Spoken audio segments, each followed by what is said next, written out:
So the first thing I'm going to do is start adding some scenery and some powders and stuff. So first of all, I'm just going to show you what I'm going to use. I'm going to use a combination of black soot, green moss and the good old concrete dust, by far my favourite. I'm also going to be using some 2mm muddy, which again is one of my favourites. And then I'm also going to be having a go with some wild meadow 6mm. So I intend on putting grass along these ledges, and then with the different powders try and create some more streaking where the vegetation sits. I'm also going to use some sea foam as well. I'm going to get the main grass down and the powdering done to begin with.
I'm quite pleased with that. I quite like the 6mm wild meadow over the 2mm muddy. I think that gives me that nice sort of yellow look that I was trying to achieve. I'm just going to finish off now with some coarse turf from Woodland Scenics, a T63.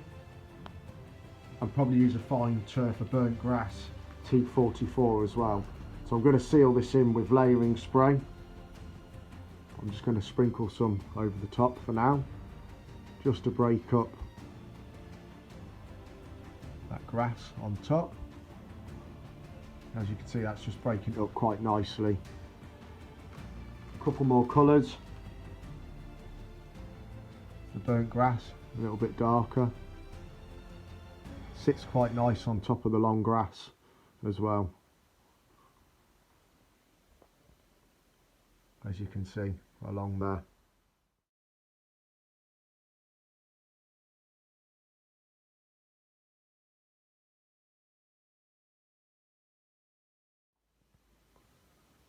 Now I think just to finish off, got some little bits of sea foam.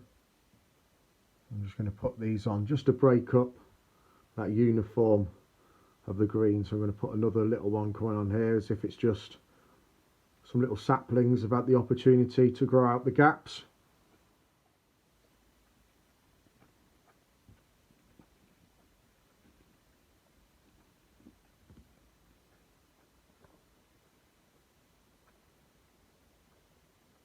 I think the sea foam just finishes it off just nicely. I think I might add some more along just to break up this uniform here. But I'm going to move on to the weathering powders now. I've never used the green moss before, and I've had it in the drawer for ages. So I've been having a bit of a play, and on its own it's a bit vibrant, but I'm finding if I put the green moss on first and then the concrete dust over the top, it seems to work really well. So I'll just show you that now. So this is the green moss on its own. So if I just pick an area, to say this low spot here, so perhaps when it rains you get some runoff here, so I'll put some streaks on it.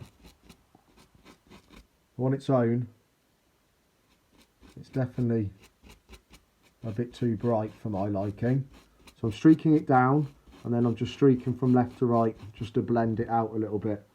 But when you put the concrete dust over the top of it, it gives you a really good sort of moss colour. So again, scraping it down, and then left to right just to blend it in across the rock face. And as you can see, that's a really nice colour that's giving me for some runoff. So I probably need to, once this glue is dry, fill in these gaps with this sort of weathering. And now anywhere I put scenery, I'm going to put these streaks on as well. So I've got another level up here. So I'm going to repeat the process along this edge. And then I'm going to move on and do these edges. I've already had a little bit of a play here. Big lump of sea foam in that big crack there. Some foliage along here. Hopefully that should sort that out as well. So once I've got this done, I'll be back. Probably be gluing it down then on the baseboard. Most of the messy stuff's out the way. And I can start thinking about planning where I'm going to be putting the embankment, which will be lower down here.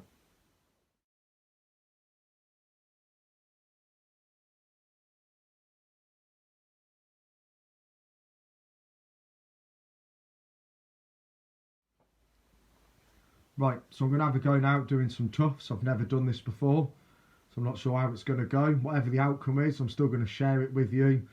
And then if I have made any mistakes, it's obvious to you guys what I've done wrong, and hopefully you don't make the same mistakes as me. So I've got some greaseproof paper. Now I'm not using a tacky glue. I'm just going to use the basing glue. Once it's dry, hopefully I can peel them off and then just wet them back up with another blob of basing glue and put them on the edges of the cliffs, which is where I intend on this going. So I'm going to use a 2mm muddy again. I'm going to use a 6mm wild meadow, and then I've got some Woodland Scenics flower kits. So I've got this yellow here, I've got this white, which I'm not convinced white's going to work, but I'm really hoping that I can get some sort of white flowers, which I've been sent by a good mate of mine, Andy from Moorland. He's been sending me some pictures from the peaks. So I'm going to have a go with the white as well. And then I've got two types of purple. So I'll probably use these in conjunction with each other.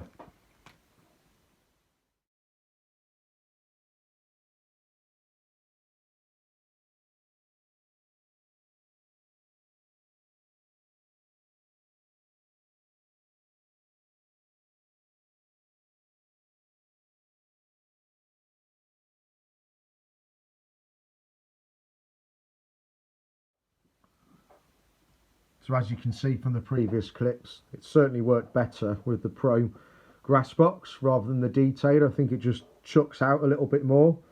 So I'm quite pleased with them. I'm just going to put some glue on this corner, and then I'm using a sponge.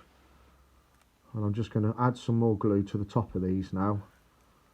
And hopefully they will then take some flowers.